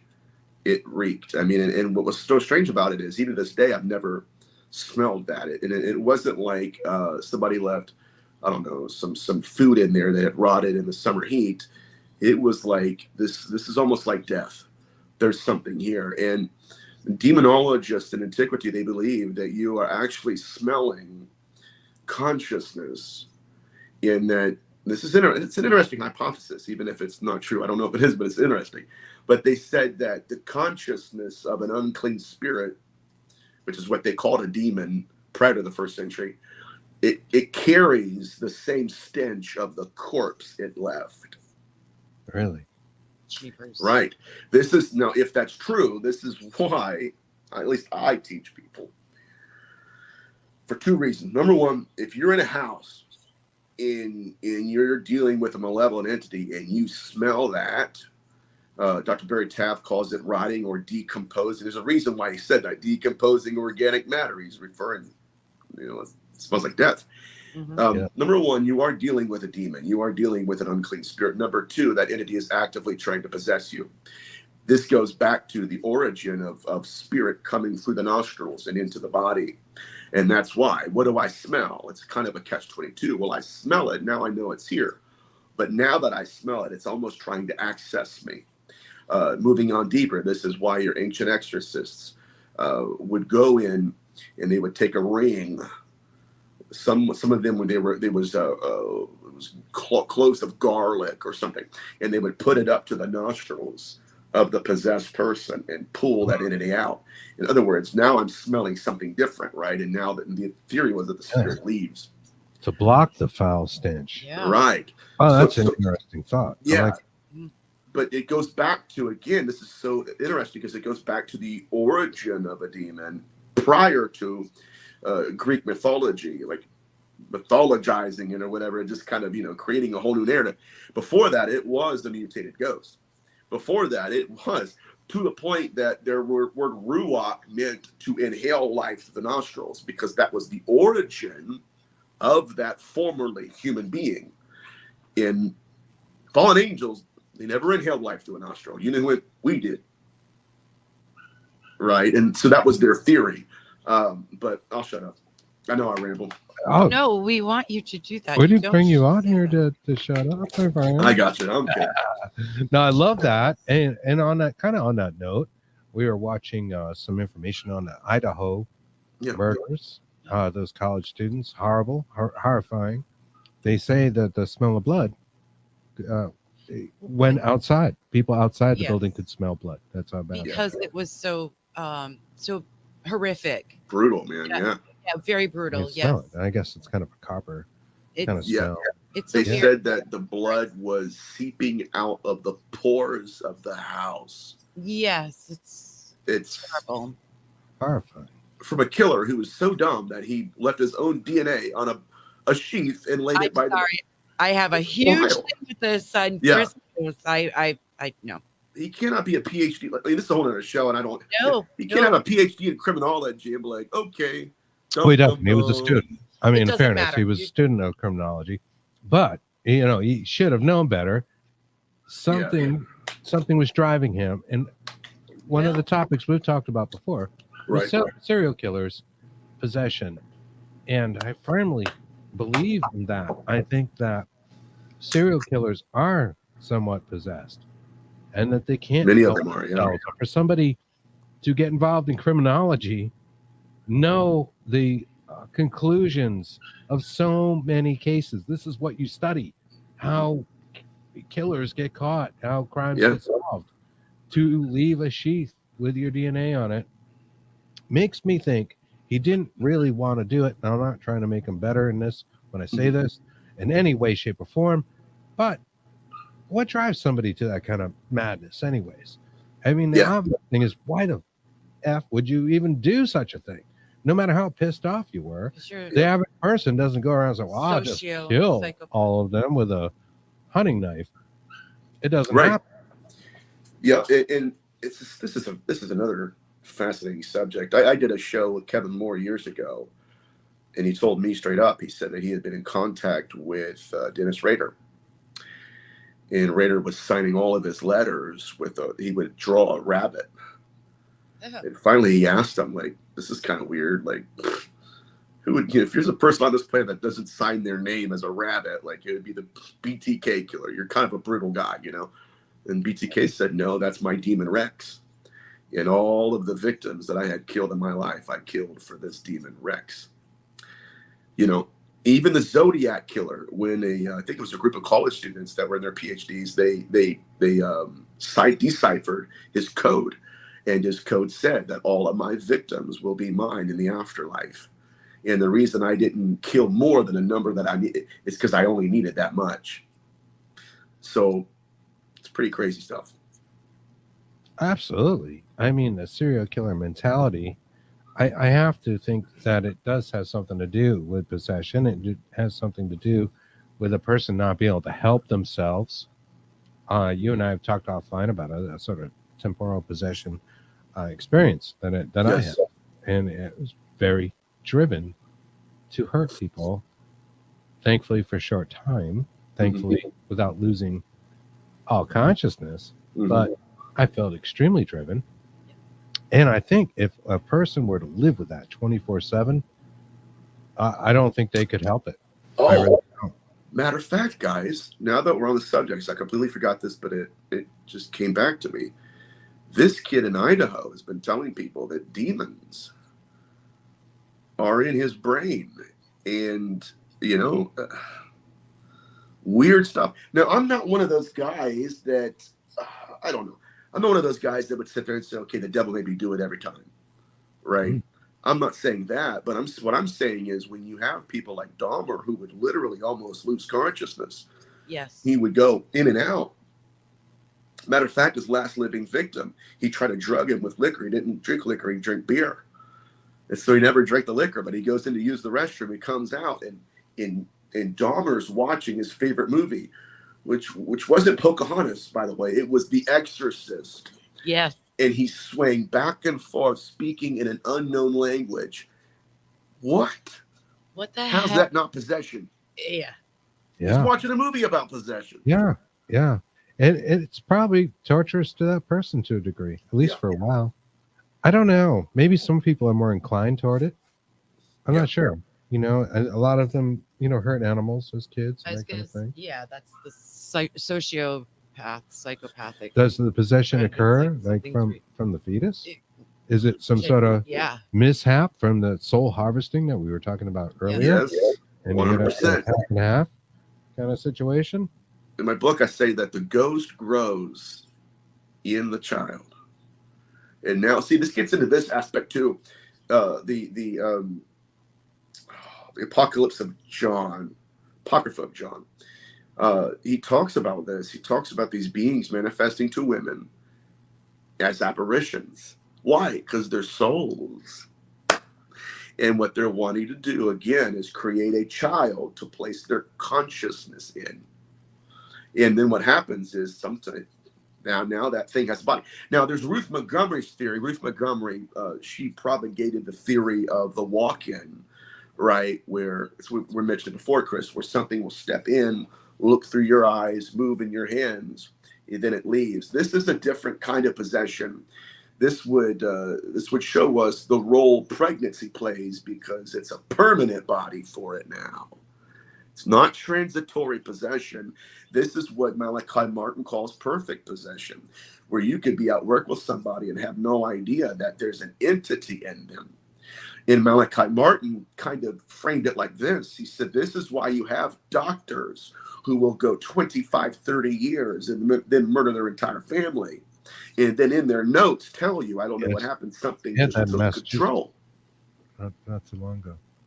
Yeah. This is what happened with the murder case that I had. You know, the 13-year-old was working with the 15-year-old. The 15-year-old was stalking the family at nighttime. You know what I mean? Watching them watch television at 2 a.m. from the window outside. And she's getting busted. They're calling the cops. They wouldn't take her to jail. Finally, the 13-year-old unlocks the door on the inside. She walks in as a 15-year-old, and a male, disembodied, guttural voice comes out of her. Possession. See, this is so interesting. Oh man, this gets this whole nother show. Now we're dealing with psychopathy. There are some people that I feel that are being molded into psychopathy from a young age. The mother treats them like crap, or the father beats them to a bloody pulp, right? And now the emotions are being molded to birth a psychopath who will one day, right, have something step in and say, well, now it's easier to work on, right? Now I can manipulate and move in. But it was the same thing with that girl. Now, I'm going to highlight this pathology because it's incredible. The 13-year-old did not have the emotional makeup to commit the murder. Oh, Josh. Yeah. The 15-year-old did, not the 13-year-old. Now, what's interesting, the 15-year-old didn't have the key to the house. The 13-year-old did. So what it did is it manipulated both situations and both people. Now I'm not going to open up my own door. I want access. And now that the access has been opened, the 13-year-old's done. The 15-year-old comes in with snub-nosed scissors, tries to kill everybody in the house. Now, when I did the cleansing at the house, 2 months later, about 2 months, sitting in the same chair, the same restaurant, the same time I got that PM on Facebook from that family, right? And what it turns out to be the social worker of both girls, because we're minors, sits down next to me, and we get to talk, and you're Nathaniel Gillis. Why? Because when I did the cleansing, that night she got a phone call from the 13-year-old, and the 13-year-old said, I don't understand. Kimberly, thank you. Appreciate that. I'll take all them compliments. Okay. The 13-year-old calls the social worker and says, I don't know what happened tonight. She said, but the demon that has been haunting me for the last year or so walked into my cell and told me, y'all ready for this? I'm getting pumped. I no longer have authority over you. Woo! And it left. Wow. What that tells us, though, is that this being had plotted this. Premeditated. Cool. Premeditated. That's just great. And yeah, it happened, man. So, yeah. Wow. Yeah. That's really creepy when you really, really deep down, and think about that and do a deep dive. It's like these entities. They're predators. They're absolute predators. They are. Now, that's what a demon is. That's what these beings are supposed to be. So the son of Sam, I believe it was. Label. It was. I was trying to figure out earlier. It's shiny things. Yeah. Jack, what? The dog was telling him, the next door neighbor's dog, I believe it was a Rottweiler, if I'm right, but he was telling him that he needed to kill all these people. The dog was. He was hearing voices from his next door neighbor's dog. Right. So, right there, it goes with the serial killers and everything. It's but really see, okay. Possession. Now, let's get into possession. We talked about the pregnancy aspect of it. Let's get into the more sinister aspects of possession. So I had a guy call me not too long ago, and he's like, okay, I want to know if I'm possessed. I said, okay, what makes you think you're possessed? I don't know. That's how you know. I was like, well, wait a minute, But anyway, so possession has always been a pregnancy of some form, even if it is the being stepping into your skin. In demonological works, we would call that the social skin of the demon. the demon who no longer has a body, now it wants a body. But the problem is the body does not look like the apparition that's possessing it. That's always been an issue with them. And so where you would have, I don't know, Uncle Dan possessing Aunt Edna. Okay? Literally, in the 16th century, there was a case, she's called the Widow of Demona, where her deceased husband had possessed her. Her own husband is speaking through her now in his voice. Now, usually what happens is the vocal cords themselves are relaxed in that entity because it's made of breath, wind, and spirit, ruach, right? Now what it does is ancient exorcists would call us wind-like instruments to them, because what they would do is, even this is why it's a possession with Lorraine and Lorraine Warren, they would film this stuff where they would put marbles or something in the mouth, right? And the voice would come out. Why? Because it's not theirs. What it's doing, it's using the cavern of the body to amplify themselves. Now, during possession, you're not just dealing with disembodied voices, you're dealing with shared memories, where the individual, in this case like this too, where the individual's never been to Paris, but it can remember smelling baguettes. It's right. I remember the taste of the baguette, but I've never eaten a baguette in Paris in my life. Why? Because you're dealing with a foreign consciousness that has its own sexual pathology, its own victimology, its own belief system, its own language preference. And now, watch this, it's an interesting too. You're not just being possessed, but it's seated on you as if you're his throne. Goodness. You're its home, its throne, its abode. Yeah. You're its place of being. Exactly. But the problem throughout history was always the following. This gets to the hybridization program. The problem in history with demon possession was always the following. It was, and this is what we hear with possessed people, okay, especially the 16th century, was, I don't like this body because it doesn't look like me. Think about that. So what happened was, you have an individual who lived and died, and now they're in a new body. But the problem is the apparition that's in the body does not match the body they're in. And so what they started doing is they started inseminating women and then making the fetus in the image of the apparition, then taking the fetus itself. Now you have a body that looks like the apparition that's in it. Oh, man. Yeah. Anyways. Yeah. I know. It's totally insane. And everybody has a doppelganger, right? So it's another weird thing.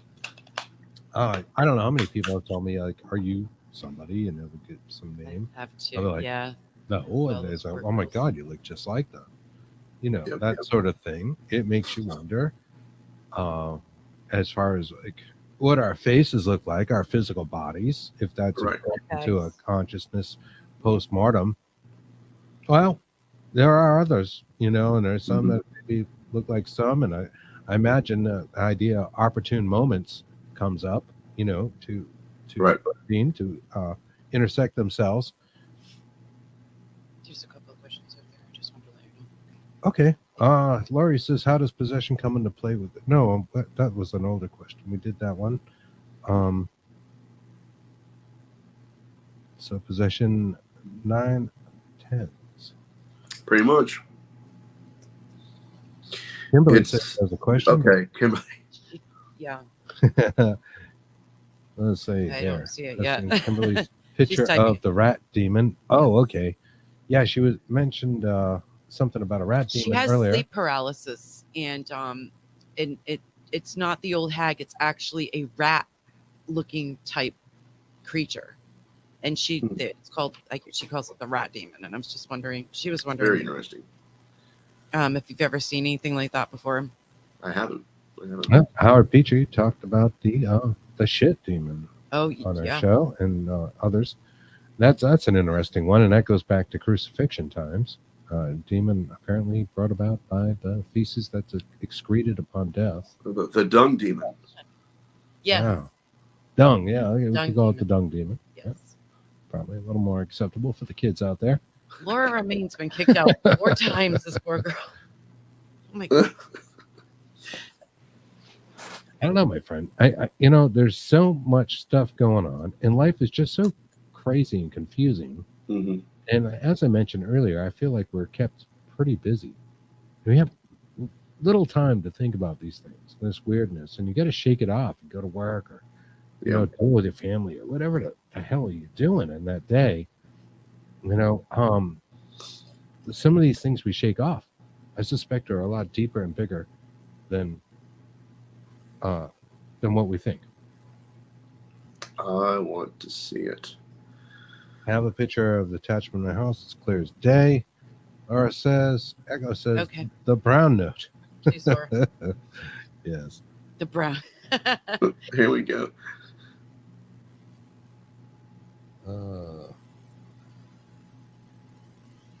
Okay.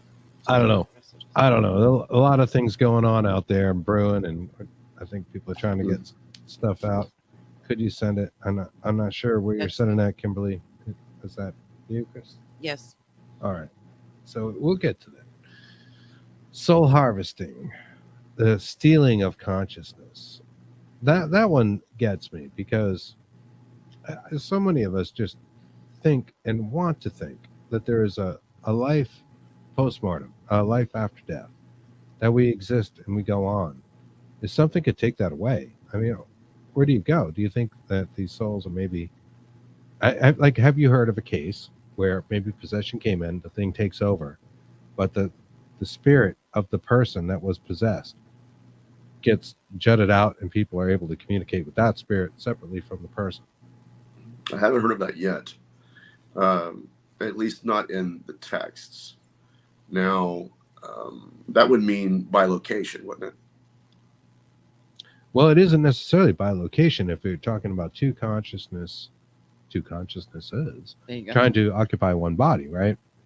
Right, but if you see the one consciousness of the person that's kicked out, you would see him in two places at once.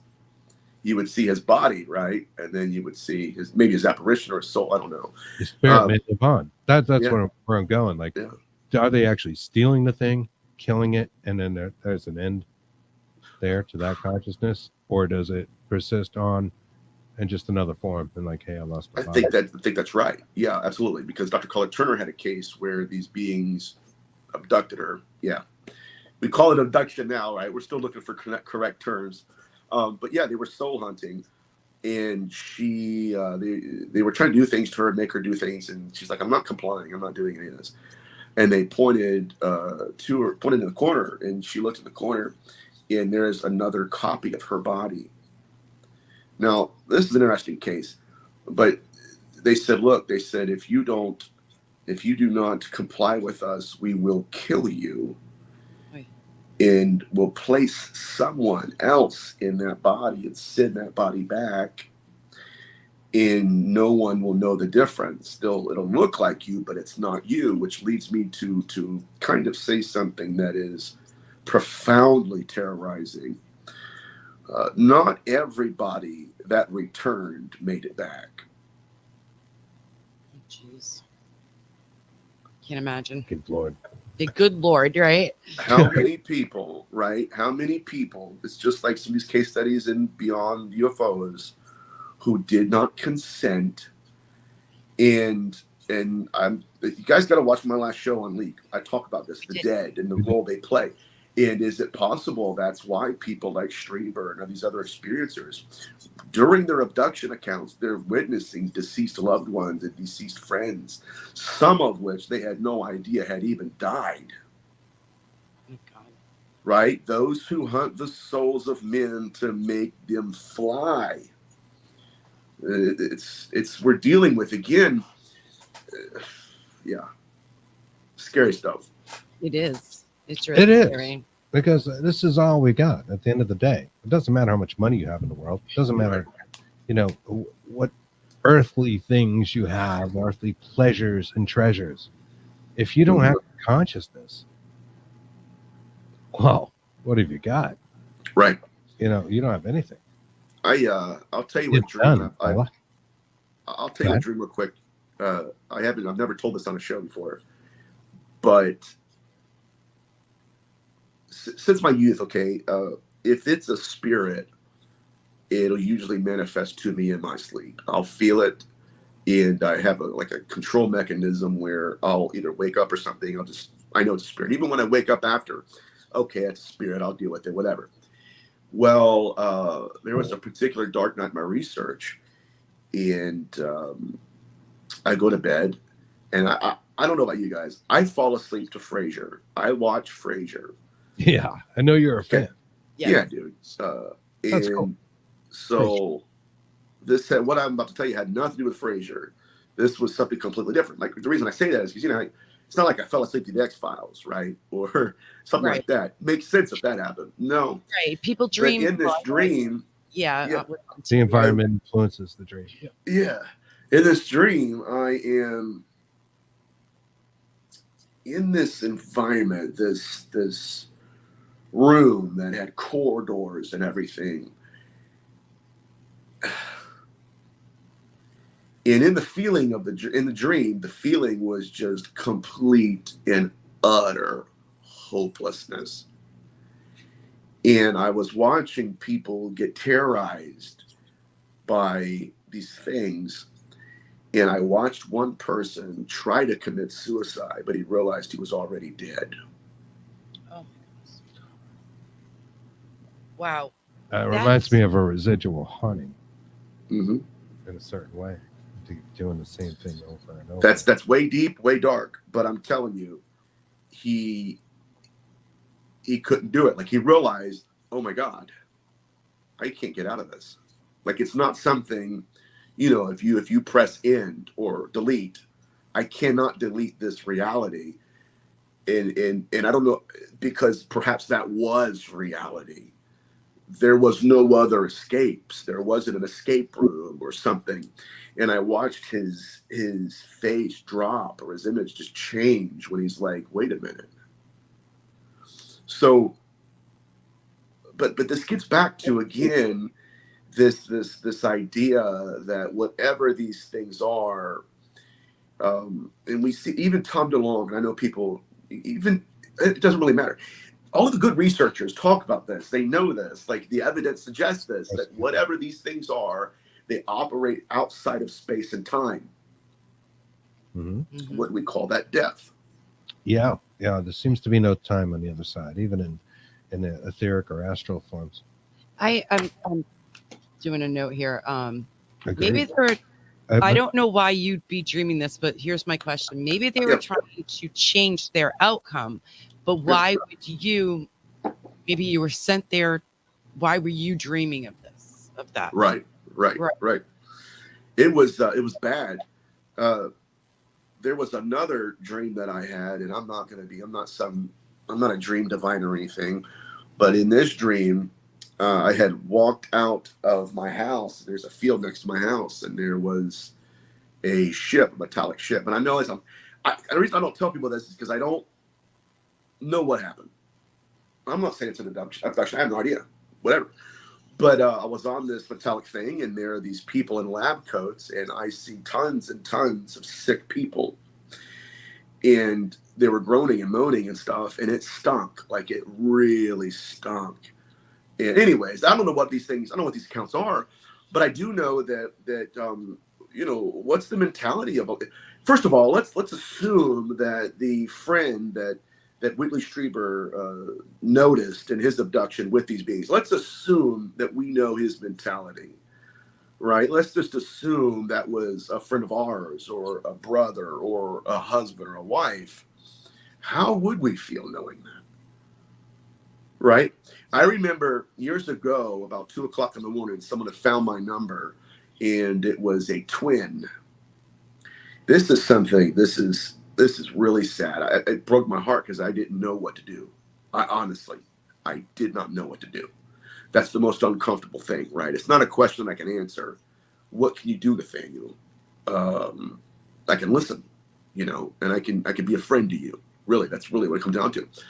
He said, look, he goes, I'm a twin. He goes, me and my brother are identical twins. He said, me and my brother had both been experiencing abduction since our youth. My brother died, and I feel like he's with him because I feel what he feels. Oh, goodness. Mm-hmm. So, yeah, that shut me down for the night, man. I'm like, oh my God. But again, this is the darker aspects of it, and there are people. It is definitely something to ponder, right? So somebody gets a heart transplant, they feel the feelings of the person they got the heart from. Yeah. Same thing with Twins have a connection that nobody can totally explain. bond. A bond. Right, absolutely. They feel things that can't be explained. All There's of more to it than the physical body, but the physical body is more than the brain. It's a whole thing. There is something to it, and so there is probably a loss and death of something, some sort of ripple, some sort of loop. You mentioned the loops before. A very interesting topic, and definitely a subject for a show in and of itself. Oh yeah, loops, residual hauntings. I mean, our entire lifespan, as we see it in a linear way, maybe just one big loop. Maybe when it ends, we just start it over again, or we seem to. Right. And the transmigration aspect of it, people that say, okay, I've been born 3 or 4 times. Let's get back to this thing, because, it's possible again. I see in the 16th century, when these women were being assaulted in their dreams, they were being possessed, but they were also being inseminated. One of the most interesting aspects about that phenomenon that struck me the most is it's not just that they're possessed or that they, as a matter of fact, I must say, they didn't do anything wrong, by the way, obviously. Something did this to them. But during the possession accounts, they would have issues with memories that were not theirs. Whole abduction account. Ooh, man, sorry.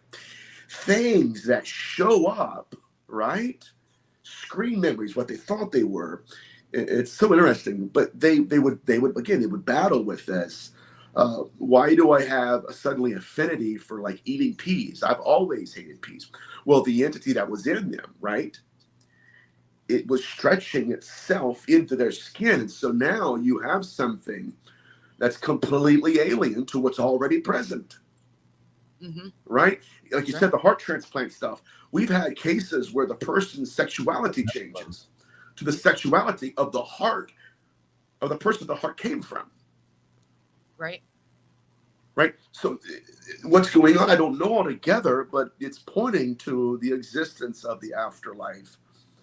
Thank you, Lori. I appreciate it. And these guys are awesome hosts too. The existence of a bigger life than maybe we're aware of. Right. I know it's getting late, but Anne-Marie Young has a question, and I think this is an important question, because it kind of goes back to what I was saying about Lloyd Auerbach and the photography. In his book, Paranormal Casebook, he talks about not being able to photograph a ghost.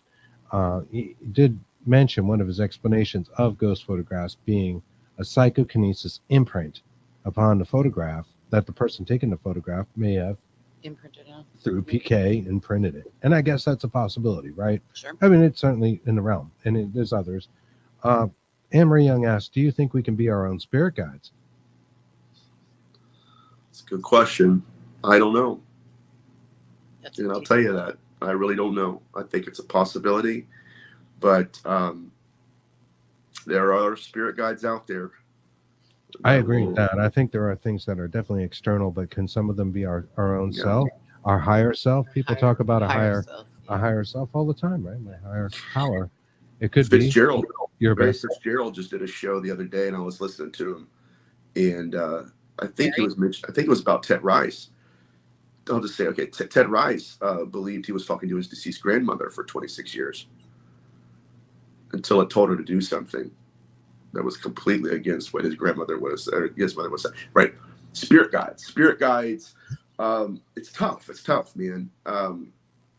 If there was a spirit guide that I would follow, not because I'm narcissistic, but it would be me. It would be myself. I'm like, that spirit guide can't be wrong. It's me.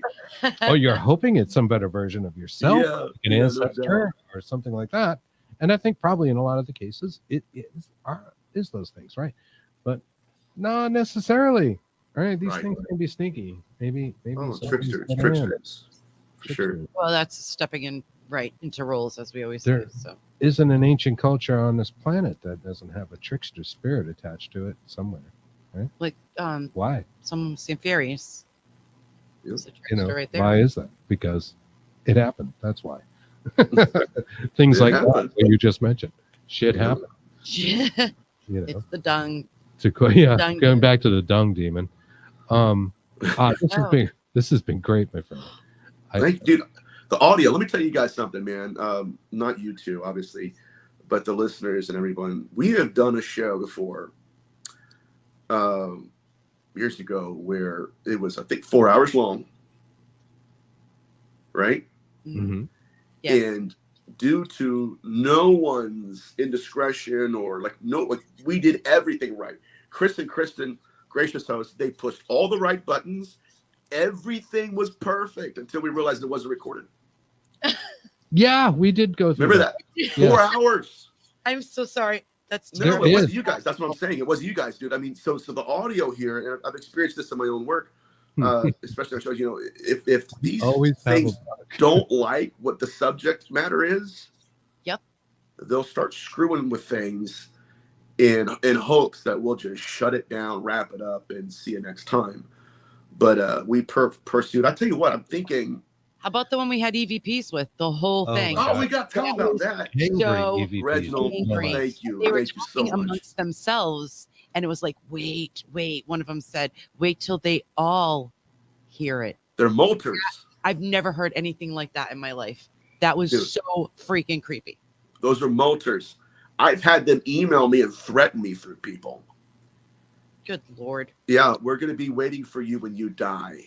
Oh, that's right. Oh my gosh. Yeah. Read my clips. I think they're out. Some of them are on our YouTube. And if you're watching us on a different platform, do check out our YouTube, please. Dark Horse Paranormal Productions. Give it a like and subscribe. There is a few more things out there that aren't on our Facebook pages. And speaking of that, Nathaniel, where is the best place for people to find you? So, I don't know, dude. Now, I have my own YouTube channel, and it's under Nathaniel Gillis. I am on Leak Project. I think we're going to do it 2 times a month now because I was been sick for the last whatever. So you can find me there, and I'm on social media. Oh, what's up, Greg? Thing on the metaphysical. Heck yeah, dude. Heck yeah. Greg's cool, man. I like Greg a lot. But yeah, that's how you guys can find me. And just don't call me. I had a lady called me about 2 weeks ago, 2:30 in the morning, blowing my phone up. Hey, I'm so and so. I'm like, dude, that's so rude. If I don't you know what I mean? I don't even know who this person is. But yeah, Rex Bears. Dude, I love Rex. He just texted me earlier during the show. But yeah, so that's how you guys can find me. Send me an email. But I'm definitely open to talk to people, and I'm just glad to be on, man. I love you guys with all my heart. And next time we're gonna have to do some Harry's Burgers. Oh yes, sangria for Kristen, not me.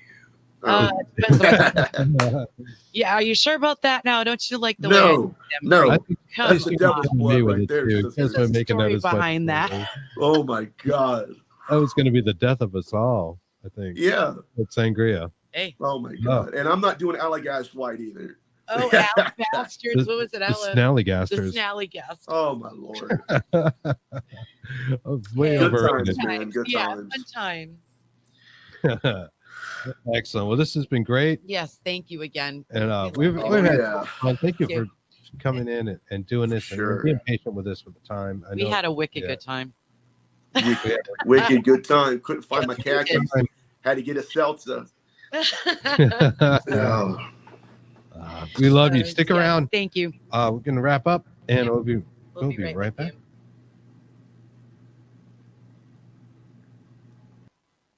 Well, thank you. And I think that's all the time we got for tonight. We'll be back next Thursday with the Dark Horse Paranormal Podcast. Thank you, everybody, for your everyone. Questions, comments, and truly apologize if we didn't get to your question or comment. You guys are awesome. Thank you. Love you. Definitely. See you Thursday. Thank you. Good night. Be safe.